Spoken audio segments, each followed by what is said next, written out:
Great morning, students. Great morning, students. I am Mamta Sharma, your science educator, and today we are going to discuss about the chapter electricity. So, as I discussed you in the last video, that's the electricity.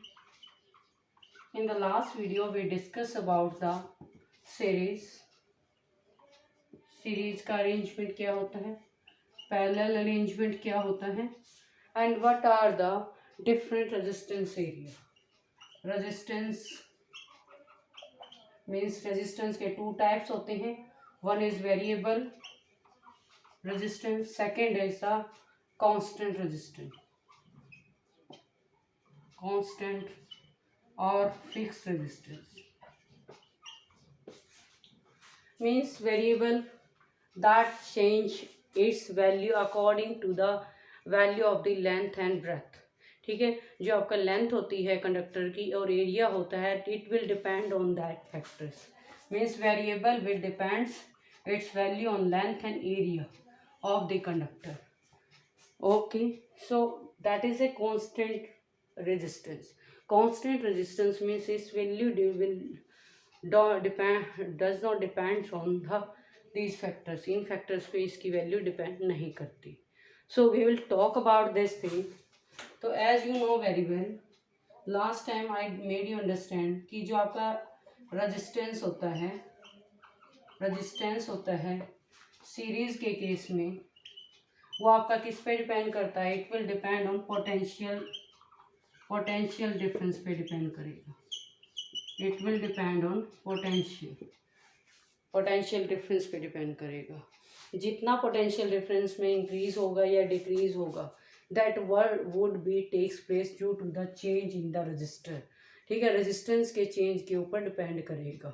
Now when we talk about, as you know very well, when we are taking here potential V1, यदि हम potential V1 की बात करें तो ये आपका current would be same as it is. ठीक है, करंट आपका सेम रहेगा सीरीज के केस में. ठीक है, सीरीज के केस में मेन बात ये होती है कि करंट आपका through out the circuit same रहता है, लेकिन जो रेजिस्टेंस है वो आपका चेंज करता जाएगा according to the value of the electric potential. So this is all about the series. ये आपका सीरीज के अंदर है. और मोर ओवर जितने भी हमारे इलेक्ट्रिक सर्किट कनेक्ट किए जाते हैं, they are connected in the series. वो आपके सीरीज में कनेक्ट किए जाते हैं, so that we can get the electrical field in a good quantity and you can say current could be obtain in the good quantity. So this is all about the series. Now when we talk about parallel, यदि हम parallel की बात करें तो parallel में क्या होता है, the connection would be the change in current. Change in current में चेंज होना स्टार्ट हो जाता है. ठीक है, करंट में चेंज आने लग जाएगा. So there would be change in the current की वैल्यू चेंज होती चली जाएगी आपकी. So now in this chapter we can face the 3 type of numericals. हम यहाँ पर 3 टाइप के न्यूमेरिकल्स फेस कर सकते हैं. First numerical will be depend on the Ohm's law. First type के न्यूमेरिकल्स आपकी ओम्स लॉ से आते हैं. ठीक है, as you know Ohm's law का फॉर्मूला जो होता है V इजिकल टू IR होता है. ठीक है, potential difference is directly proportional to the current flowing through it, but it will depend on the resistance also. So this is the Ohm's law. Now second numericals comes on the factors affecting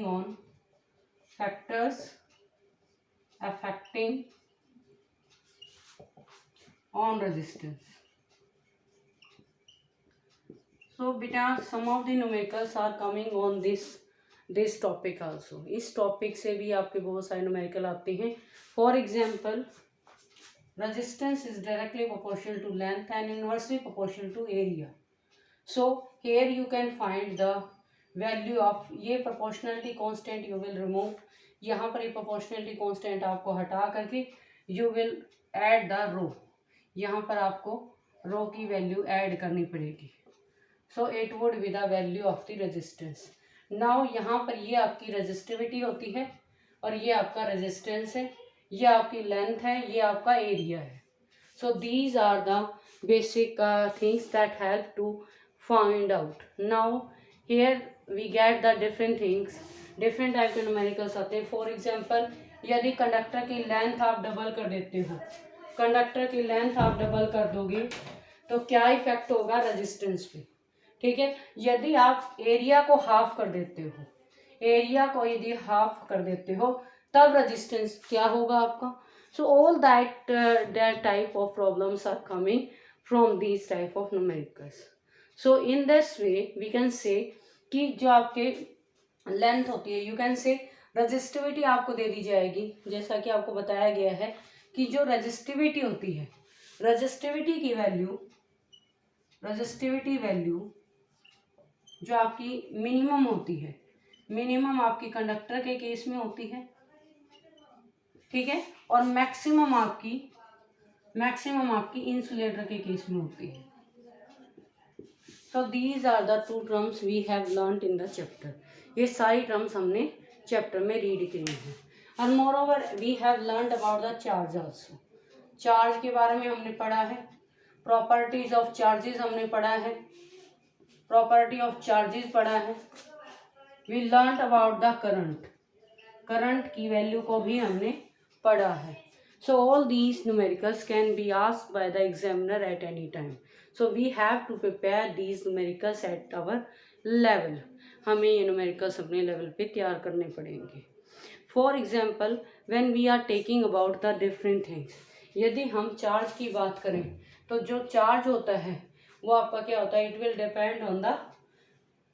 depend on metal. ठीक है, वो आपके material पे depend करेगा कितना charge आपका flow होगा. Understand. सो resistivity का यदि करंट की बात करें वो आपका क्या होता है, चार्ज अपॉन में टाइम. मीन्स जितना चार्ज जितने टाइम में फ्लो कर रहा है उसको हम करंट बोल देंगे. This would be the definition of the current. When we talk about the certain topics, ये सारे टॉपिक्स आपके क्लियर होने चाहिए. And you must know about the values of atom. सब की वैल्यूज आपको लर्न होने चाहिए. Now we must know what is the unit of current. Current की यूनिट क्या होती है, एम्पियर होती है. चार्ज को हम कूलम में मेजर करते हैं एंड पोटेंशियल डिफरेंस को हम वोल्ट में मेजर करते हैं. ठीक है, पोटेंशियल डिफरेंस को हमने वोल्ट मीटर में मेजर करना है. Means A instrument that measures the potential difference that the volt meter. Volt meter क्या होता है, एक इंस्ट्रूमेंट जो पोटेंशियल डिफरेंस को मेजर करने का काम करता है. और वोल्ट मीटर को हम पैरेलल कॉम्बिनेशन में यूज़ करते हैं. यदि हम बात करें आपके करंट को मेजर करने के लिए आपके क्या होते हैं, करंट की यूनिट आपकी एम्पियर होती है. और 1 एम्पियर आपका कितने के बराबर होगा, 1 coulomb charge with the 1 second time. So current is measured by the ammeter. Ammeter आपका करंट को मेजरिंग करने का डिवाइस होता है. All that terms we have read in the chapter. ये सारी टर्म्स हमने चैप्टर में रीड की हैं. सो you must solve these all problem. In next video we will try to solve all these problems. Thank you and have a nice day.